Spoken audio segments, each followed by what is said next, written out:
Pagpapadami ng mga public universities na nag-o-offer ng medical programs, mas tututukan ng CHED sa susunod na taon. Narito ang news scoop ni Judith Estrada Larino. Itutuloy ng CHED o Commission on Higher Education ang pagdagdag ng public universities na mayroong medical program sa 2024 upang matugunan ang kakulangan ng mga nurse sa bansa. Ayon kay CHED Chairperson Prospero de Vera III, nakikipag-ugnay na rin ang CHED sa mga private schools na may medical programs upang magkaroon ng scholarship para mapadami ang makapag-enroll.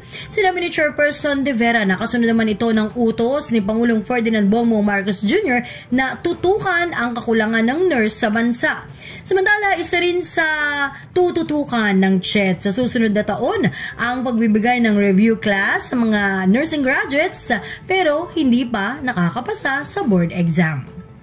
Yan ang aking news scoop. Ako, si Judith Estrada Larino, nagbabalita ng tama, naglilingkod ng tama.